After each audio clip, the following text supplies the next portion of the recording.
maintenant écouter Anne-Charlotte Millepied, qui est sociologue, qui a soutenu une thèse intitulée « Composer avec l'endométriose, parcours de femme et travail médical aux crises avec une entité problématique » à l'EHESS et l'Université de Genève. Et donc, je te passe la parole. Oui, merci. Bonjour à tout le monde. Et merci de m'avoir convié à cette journée d'études passionnante. Donc, je vais vous parler d'endométriose. Effectivement, on a une bonne transition. Donc, effectivement, je parle de ma thèse donc, en sociologie qui portait sur les recompositions des parcours de vie et du travail médical à l'épreuve de l'endométriose.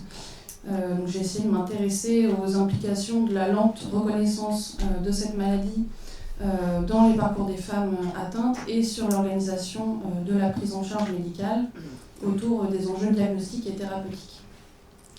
Donc pour ça, j'ai notamment mené des entretiens biographiques auprès d'une trentaine de femmes diagnostiquées et un terrain aussi ethnographique auprès de professionnels de soins.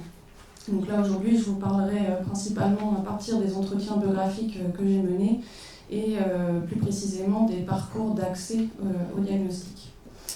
Je fais juste un petit rappel du coup sur ce que c'est aussi médicalement l'endométriose, parce que même si on en entend de plus en plus parler, on ne sait pas forcément toujours à quoi ça renvoie.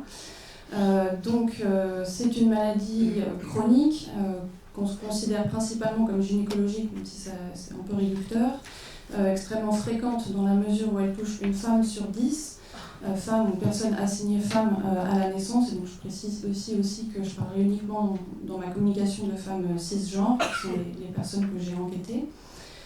C'est une maladie du coup qui se caractérise par le développement de cellules endométriales, ou en tout cas similaires à l'endomètre. Donc l'endomètre, c'est ce qui tapisse la cavité utérine, et donc l'endométriose, c'est quand on a des cellules d'endomètre en dehors de la cavité utérine, ce qui entraîne des implants, des kystes, des nodules, des lésions sur différents organes, surtout dans le pelvis, donc des organes reproducteurs comme les trompes, les ovaires, et tout ce qui est autour, donc le péritoine, les ligaments hétérosacrés, la vessie, le côlon. On sait aussi que d'autres organes plus loin dans le corps peuvent être touchés, mais c'est un peu plus rare. On considère globalement, en tout cas dans le monde médical, l'endométriose comme une maladie bénigne, mais elle peut être extrêmement invalidante et parfois compromettre gravement le fonctionnement de certains organes. Je pense en particulier à la vessie et au tube digestif, ou bien les reins, quand les uretères sont touchés et qui du coup nécessitent la réalisation d'interventions chirurgicales lourdes et parfois à haut risque de complications. Et aussi, donc, les principaux symptômes qu'on rattache globalement à l'endométriose sont, et de manière non exhaustive, les règles douloureuses et abondantes, les douleurs pelviennes chroniques, les douleurs pendant les rapports sexuels, les troubles urinaires et digestifs, de la fatigue chronique, de l'infertilité, entre autres. Et c'est une maladie, aussi c'est important de le préciser dans le paysage des maladies chroniques, qui se manifeste le plus souvent, qui se déclenche entre guillemets le plus souvent dès l'adolescence ou au début de l'âge adulte. Ce qui est intéressant avec l'endométriose, c'est que c'est une maladie qui est finalement en fait connue depuis bien longtemps, bien décrite par la littérature médicale en fait depuis plus d'un siècle, mais en fait qui est restée pendant tout ce temps assez restreinte à un cercle très restreint de spécialistes dans le monde médical. En gros, les connaissances aussi produites en fait, médicalement sur l'endométriose ne se sont pas diffusées, que ce soit dans le monde médical plus général et dans la population générale. Et du coup, c'est une maladie qui a bénéficié d'une reconnaissance publique que très récemment, disons à partir des années 80-90 dans certains pays anglo-saxons et surtout depuis les années 2000 et surtout 2010 en France et d'autres pays francophones. Et ce mouvement de mise en visibilité, il a eu lieu notamment grâce à l'impulsion d'associations de patientes, des mouvements sociaux qui ont participé à faire de l'endométriose un problème public, un enjeu à la fois de santé publique mais aussi de la cause des femmes. L'un des enjeux majeurs qui est soulevé par les mouvements sociaux autour de la reconnaissance de l'endométriose, c'est le délai de diagnostic. C'est principalement de ça dont je vais parler aujourd'hui. Donc, par délai de diagnostic, on entend le temps qui s'écoule entre l'apparition des symptômes et la pose d'un diagnostic médical. Donc, juste pour donner un petit chiffre, les études épidémiologiques s'accordent sur une moyenne de 7 ans de délai dans les pays occidentaux. En France, plus précisément, les études menées sont extrêmement récentes et encore très peu nombreuses. Et en gros, on retrouve un délai moyen compris entre 7 et 10 ans. Ce qui s'avère être un délai quand même assez long en comparaison d'autres maladies. Dans mon travail de thèse, j'ai essayé aussi de chercher à prendre un peu mes distances vis-à-vis de cette catégorie, aussi qui est une catégorie de santé publique, de délai de diagnostic, parce qu'elle comporte certaines limites. Je ne vais pas forcément développer en détail sur ce point, mais je pense notamment au caractère réducteur dans l'attention de cette notion de la séparation qu'on fait souvent entre le délai patient, ou le délai patiente, qui serait antérieur au recours de soins, vraiment spécifique au comportement des personnes, et ce qui est de l'ordre du délai médical, qui serait postérieur, et qui serait postérieur au recours aux soins. Du coup, les enjeux du délai seraient imputés au comportement des médecins. Donc, il y a une tendance à les penser de manière complètement distincte, et notamment distincte dans le temps. La deuxième limite, c'est les modalités de sa mesure, chiffrée, qui suppose d'identifier 2 bornes temporelles bien précises. Or, si la date du diagnostic peut paraître davantage aisée à déterminer, finalement le moment d'apparition des premiers symptômes est souvent plus flou, du fait de l'incertitude aussi quant à ce qu'on peut qualifier ou non de symptômes de l'endométriose. Donc, par exemple, et ça notamment d'un point de vue biographique et expérientiel, les femmes s'interrogent elles-mêmes, est-ce qu'elles peuvent considérer les toutes premières douleurs de la règle à l'adolescence comme les premiers symptômes de la maladie? Est-ce que c'était déjà la maladie à ce moment-là? Est-ce qu'on peut considérer aussi les cystites? Je donne cet exemple-là parce qu'il n'est pas cité le plus souvent dans les symptômes, mais en fait il revient beaucoup dans les récits, et donc on s'interroge, est-ce que c'est un symptôme avant-coureur ou annonciateur de l'endométriose? Voilà, en gros, ce que je veux dire, c'est qu'il y a un enjeu d'imputation de certaines manifestations corporelles à ce qu'on appelle l'endométriose. Et donc, d'une certaine manière, les symptômes ne font pas qu'apparaître. Ils doivent être reconnus, perçus en tant que tels.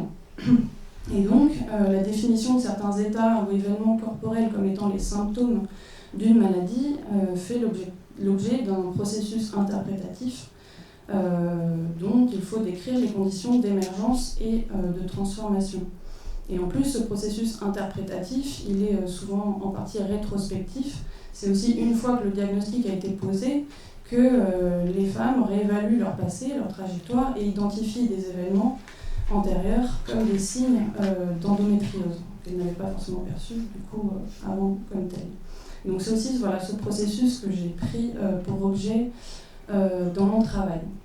Donc j'ai essayé de déplacer un peu la focale, en gros de la description d'une période de temps bien définie entre apparition des symptômes et pose d'un diagnostic, vers l'analyse du processus par lequel des états corporels en viennent à constituer une situation problématique, dont la définition aussi évolue au gré des tentatives de résolution. C'est surtout en fait au fil des différents recours que les femmes engagent auprès de leur entourage et des professionnels de santé que ces états problématiques gagnent difficilement, pour une majorité d'entre elles, en intelligibilité. D'une manière générale, l'analyse des entretiens m'a permis de distinguer 3 phases qui jalonnent un peu les parcours pré-diagnostiques.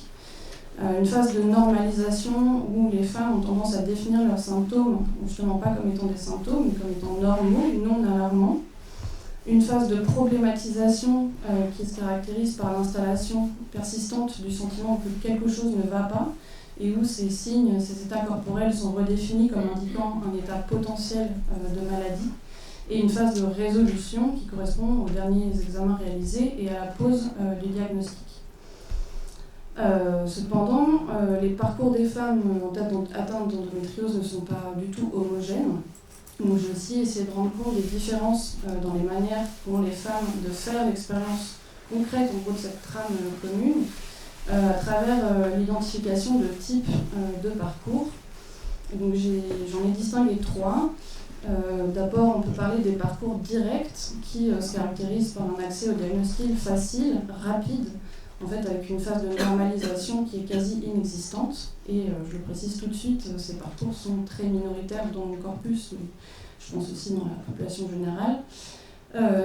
Ensuite, ce que j'ai appelé un peu maladroitement des parcours intermédiaires, qui commence par une phase de normalisation de douleurs menstruelles, souvent à l'adolescence, qui peut être assez longue, mais à partir du moment où les femmes problématisent leur état, le diagnostic arrive rapidement. Et finalement, des parcours erratiques, ce que j'appelle l'errance, qui se caractérisent par une problématisation durable des symptômes, avec des consultations médicales et des échecs diagnostiques et thérapeutiques répétés, ainsi que par une relation détériorée avec le monde médical, et aussi par un retentissement délétère des symptômes et du parcours de soins sur la vie quotidienne.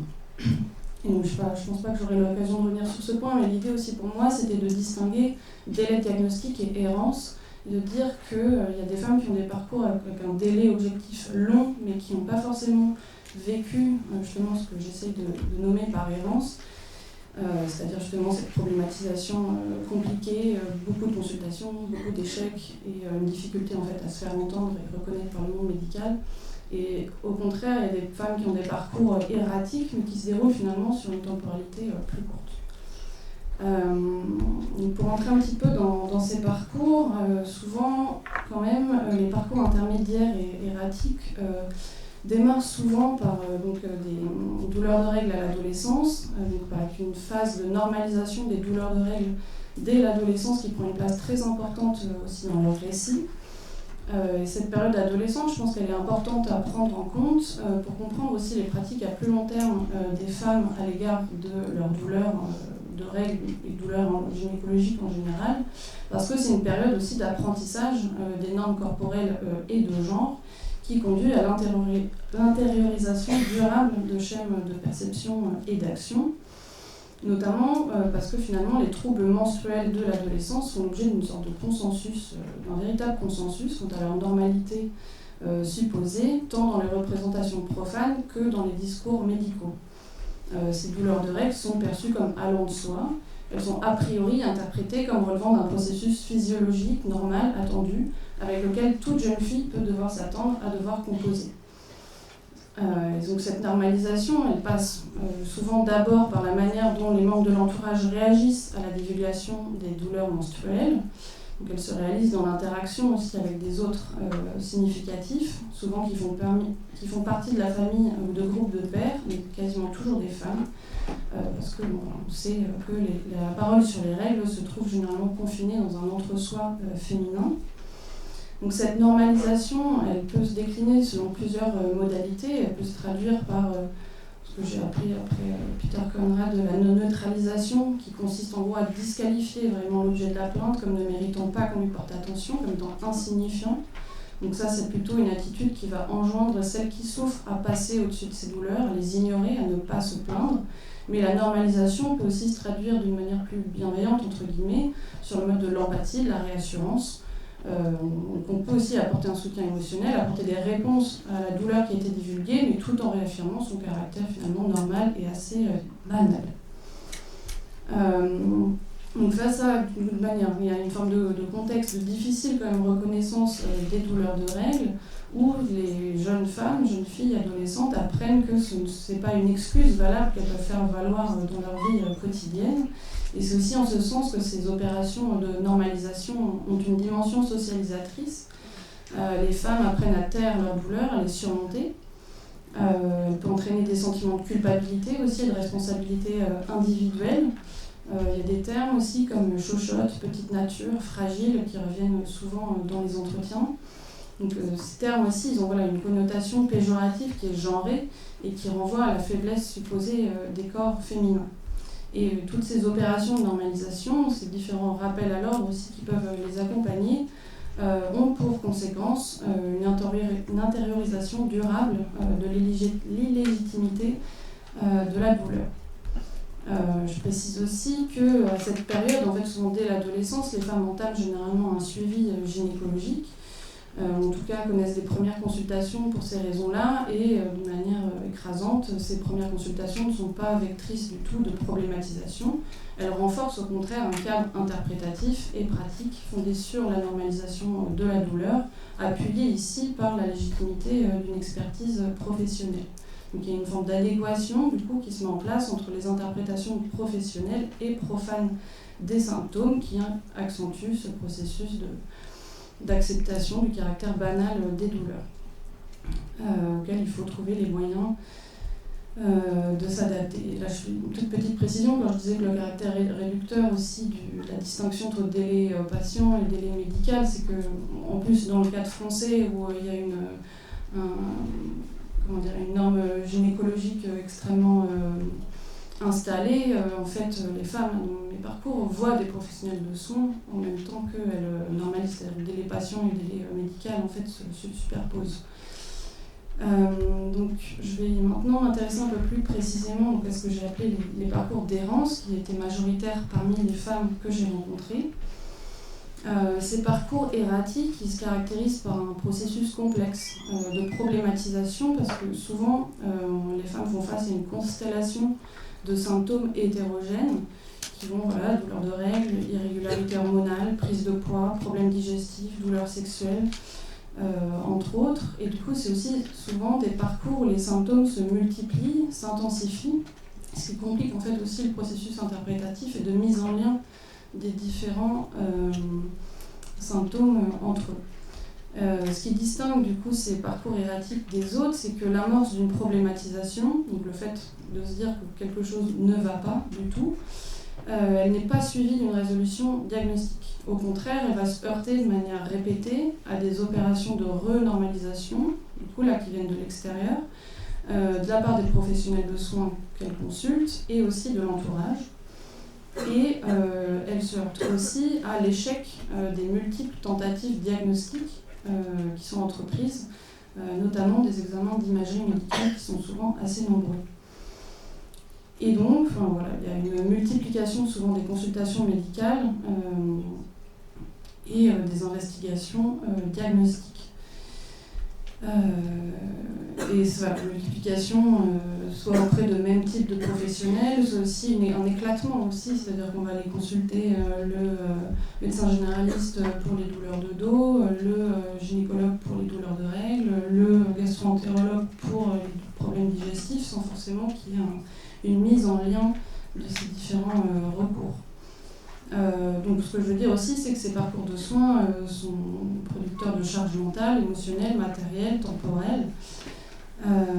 Et un point commun aussi dans ces parcours, du fait de cette multiplication, c'est que dans ces interactions avec des professionnels de santé, dans les parcours erratiques, il y a une forme d'expérience répétée de l'échec diagnostique et thérapeutique, et aussi de négligence.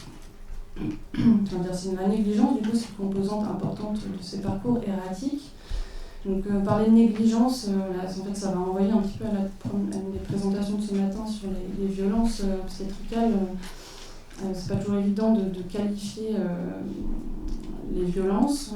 Il y a plusieurs termes: négligence, maltraitance, violence. J'emploie aussi le mot négligence de manière un peu englobante. Ça renvoie à un éventail d'actions et d'attitudes qui sont jugées soit sur le moment, soit a posteriori, comme étant problématiques, inadaptées, maltraitantes ou violentes, et qui, c'est un continuum, vont du manque d'écoute et du défaut de sollicitude à des actes physiques réalisés ou poursuivis sans consentement, en passant par des attitudes de disqualification. Je m'arrête sur la disqualification. Cette dernière, elle passe majoritairement, en tout cas dans les récits qui m'ont été livrés, par des opérations de psychologisation des plaintes. Cette psychologisation, je précise, en fait, elle pourrait être, elle n'est pas par essence un mode de disqualification, elle pourrait très bien être considérée comme une proposition interprétative parmi d'autres, mais de fait, elle est unanimement vécue comme une manière de disqualification de l'expérience.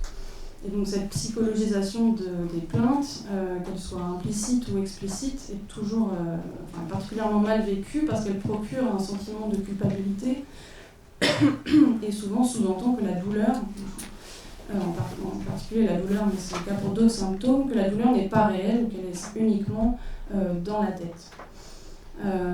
Donc là, on sait que des travaux, différents travaux en sciences sociales en particulier, ont montré que les douleurs chroniques et les symptômes non expliqués sont prompts à être mis sur le compte de causes psychiques sous-jacentes, d'autant plus dans un contexte biomédical où l'objectivation des maladies passe par leur localisation, leur visualisation dans le corps des personnes. Et donc l'échec à trouver une cause organique aux douleurs, ça conduit les professionnels de soins à proposer des interprétations autres qui prennent souvent la forme de psychologisation. Cette interprétation psychogène de la douleur, elle est aussi imprégnée de représentations de genre.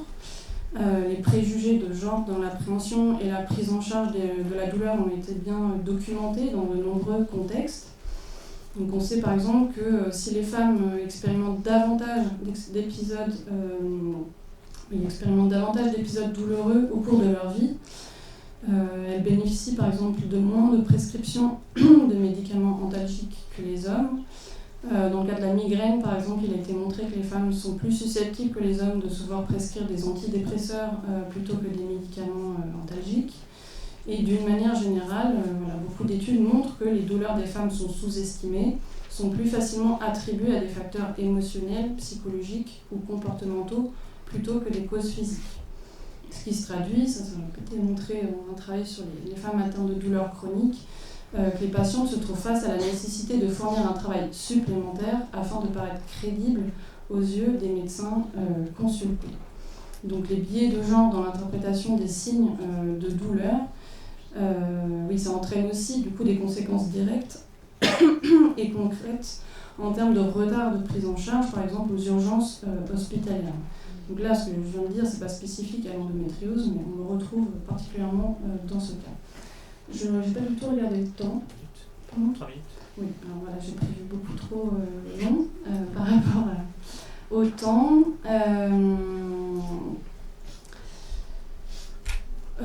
Voilà, donc disqualification, psychologisation de la part des professionnels de soins, de la part de l'entourage également. Donc voilà, il y a des expériences de sorte de mise en soupçon quant à la véracité de leurs plaintes et ce renvoie en fait aussi au psychologique où cette mise en doute, elle intervient aussi quand la prétention au rôle de malade, en gros, paraît de plus. Enfin, c'est un processus finalement temporel aussi, c'est que cette prétention au rôle de malade paraît de plus en plus illégitime au vu de la répétition des échecs diagnostiques et thérapeutiques, parce que c'est des femmes qui passent des examens mais qui toujours ne montrent rien. Donc ça peut se traduire par un renvoi à la figure de l'hypocondriaque, par exemple, ou des soupçons de simulation. Voilà, je vais essayer d'accélérer et aller vers la conclusion.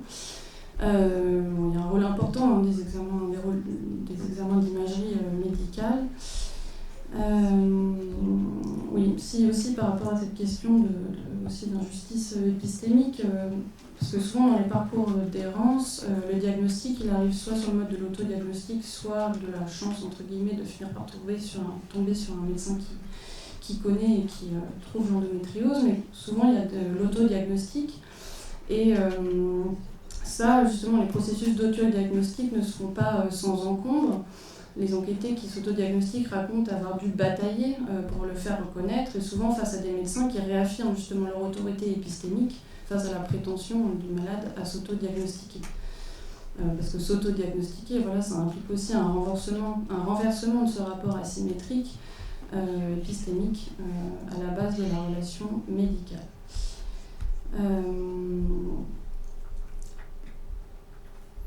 Et aussi, du coup, je finis sur ce point, les parcours erratiques, ils comportent aussi une dimension normative et critique. C'est-à-dire qu'une fois que le diagnostic est posé, on réalise déjà qu'en fait on était atteint d'endométriose depuis tout ce temps, mais en plus on réalise l'errance qui a été vécue.